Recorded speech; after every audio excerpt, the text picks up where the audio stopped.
Welcome to Milestone Moments, the show where we explore the journeys that lead to success.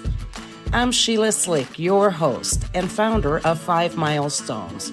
In every episode, we will bring you insights from the minds of entrepreneurs, leaders, and experts who will share not just their expertise, but the milestone moments that have reshaped their journeys and led to significant achievements. So if you're looking for motivation, you're in the right place. Subscribe now and discover the milestones that mark the path to success. Welcome to another episode of Milestone Moments in Business and Leadership. I'm your host, Sheila Slick, and today my special guest is Davreen Dixon. Davreen is a JD and CAMS certified financial crime risk consultant with over 20 years of experience in legal services and financial crime risk management. Davreen is also the host of the Compliance Times podcast, a show that explores real-world financial crime cases, delivering compliance insights for anti-financial crime professionals while engaging true crime listeners through narrative-driven storytelling. Welcome to the show, Davreen. Thank you so much for having me, Sheila.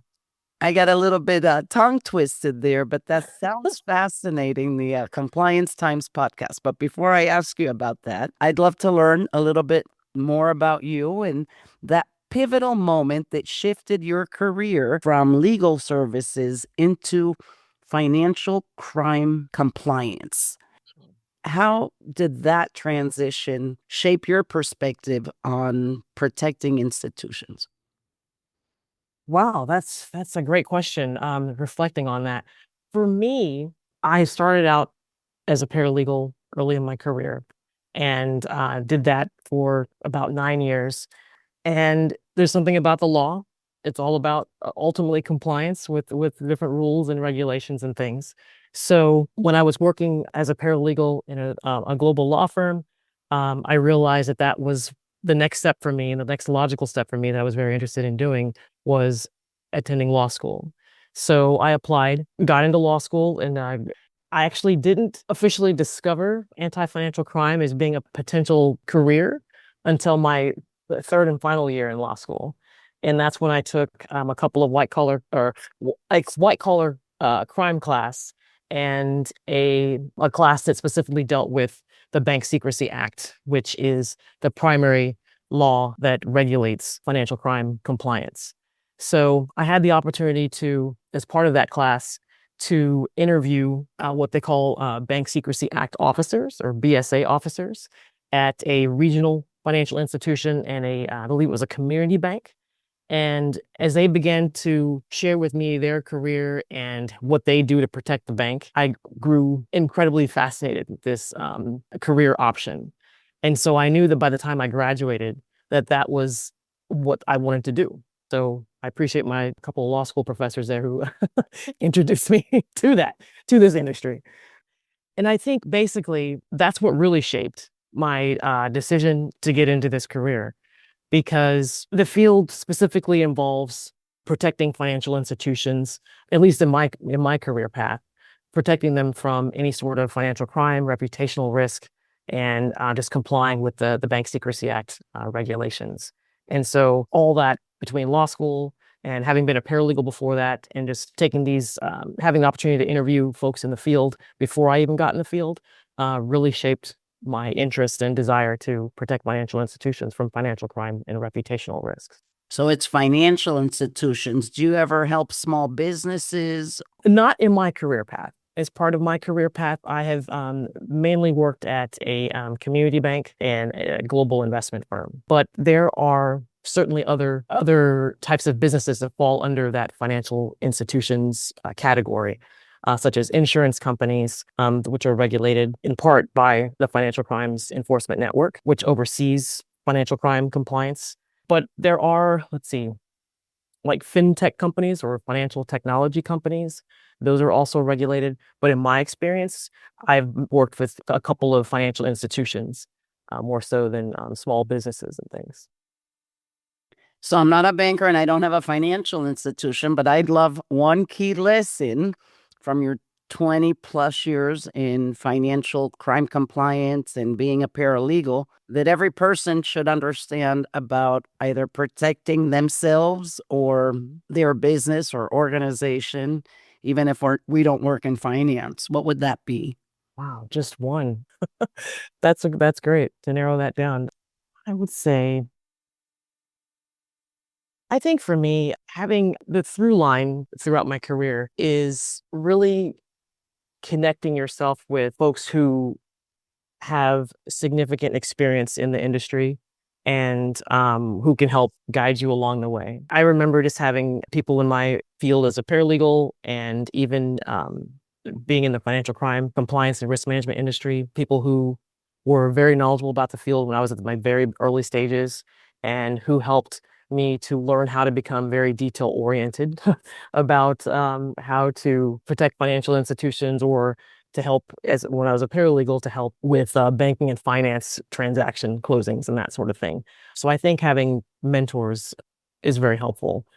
It's only one. The other thing, as far as protecting yourself, I think the key is just to stay informed. I think about it in terms of fraud. You and I were talking a little bit about AI earlier, and I think that coupled with fraudulent schemes, coupled with AI, I think it's critically important to help both people in my industry as well as non-financial crime professionals to understand how to protect themselves, to be aware of the different types of crimes that are out there and how criminals are unfortunately using that to perpetrate crimes even faster than what we even can imagine, right? So definitely making sure to be aware to do what you can to protect yourself. And that's helped me being in the financial crime space and even in my personal life as well. So, Are there specific websites or newsletters, or is this something you're doing in your podcast, which we're going to get to in a second? oh my goodness, yes. That's actually something that I'm going to be incorporating into my podcast. But otherwise, there are certainly websites that consumers can use to protect themselves, whether it is the FBI.gov. They have an area of their website where if you've been a victim of fraud, then you can file a report through what's called the IC3 website. So FBI website, Homeland Security, they often have red flags that consumers can review and just rely on to protect themselves. I will say AARP is another good site for fraud prevention because they have, I believe it's called Fraud Watch, but that's something they are really just pushing forward because of the amount of fraud that's perpetrated against the elderly primarily, and really just anyone to help protect themselves. So I would recommend sites like those. And if you really want to get nerdy about it, I mean, there's certainly sites like the Financial Crimes Enforcement Network, but I think people who are not in the industry may or may not find that kind of boring, but I find it very interesting, and I appreciate the information they put out as well. Now, even when I travel, I love going into the state departments that learn the risks when you're traveling so that you're at least aware and you feel up to date. So I think those are three great places, even though, sending me over to the FBI is a bit intimidating. Right. It is. It is. It's a resource. I mean, it's definitely a resource. And it may not be one that the people would readily think about, but it's nonetheless, just having been in the industry for as long as I have, I've come across these sites and I found them to be very helpful. That if I wasn't in this industry, I would direct someone to them. Well, that's great. So now let's talk about the Compliance Times podcast. What's the podcast about? And I know you've been talking about revamping it. So what does that look like? So, wow, the podcast was really born out of a wonderful idea from Chris Kremitzos, who runs Podfest. And he gave me the idea based on the industry that I work in to do a podcast about it instead of what I had thought about doing a podcast about real estate initially. But when he found out that I was into anti-financial crimes compliance, he was like, "Oh my gosh, that's exciting. You should do do a podcast about that." I was like, "Well, I never really thought about that. I don't know the first thing about podcasting," but he held my hand, in being the expert that he is, and held my hand in, walking me through how to start a podcast. And I love it. I look forward to continuing. So thank you very much, Chris Kremitzos.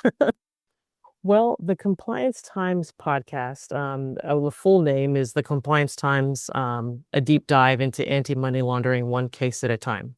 Very SEO rich indeed. Um, it is essentially a single host audio podcast that I started back in 2018. And the focus is examining true financial crime cases and providing compliance insights to folks in my industry like myself, anti-financial crime professionals, while also attracting and engaging true crime enthusiasts. As you can imagine, financial crime cases that are a true crime would be very interesting for folks who are interested in the true crime genre. It's a different take on it, on the true crime genre. I set it up in a way that the show is structured so that it always asks the same three questions. Essentially, what happened in the case, how it was uncovered, and what can I say AFC professionals, meaning anti-financial crime professionals, learn from the case. What they can take away from the case to go back and protect their organizations for financial crime that was described in the true crime piece of the podcast. But I started it because this just goes to show you how I guess I don't know too many people that start a podcast based on something they love doing as their full-time job, but it was something that I thought was fun. It gave me the ability to just to unleash the creative side of what I could do in this anti-financial crime space. And my next steps are continuing the podcast in the format that it's in. But rather than selecting random cases to discuss, I'm looking at doing seasonal arcs similar to television shows that focus on a specific area or specific type of financial crime, and just providing compliance insights to folks like myself who are in the anti-financial crimes compliance industry, and continuing to engage true crime listeners. So between that and creating maybe some short form content for folks in my industry that help them fight the good fight, financial crimes compliance. Those are some of the things on the horizon for me at this point. So more to come, more to come. Now, do you offer consulting, or do you have any Yes. ways that people can work one-on-one with you or in a group setting? Yes. Consulting is part of that lineup to create. The goal is to put out these different assets, whether it's podcast episodes, some industry insights, and for compliance professionals like myself, and to do one-on-one consulting for their institutions, or perhaps even on an individual basis, whichever works. I want to help the industry help fight this good fight of anti-financial crimes compliance. Are you changing the name, or are you keeping the same title? And if so, can you repeat it so that we know what to look for in the podcast platforms? Sure. Thank you for asking. Yes, I am making a slight change to the subtitle. It's currently called The Compliance Times, a deep dive into anti-money laundering, one case at a time. But I wanted to expand the show to go beyond simply money laundering cases. The revamped title will be The Compliance Times, a deep dive into anti-financial crimes, one case at a time. That's more all-encompassing beyond money laundering, because there's also fraud and there's sanctions violations. So yeah, I don't want to limit myself just to money laundering. I want to see how I can help other people to combat this stuff, whether you're in the industry or a consumer. I'm staying tuned for your Thank you. updates. Well, thank you for joining me today, Davreen. Absolutely. I appreciate the invitation, and thank you so much. And thank you all for tuning in to another episode of Milestone Moments in Business and Leadership. Until next time.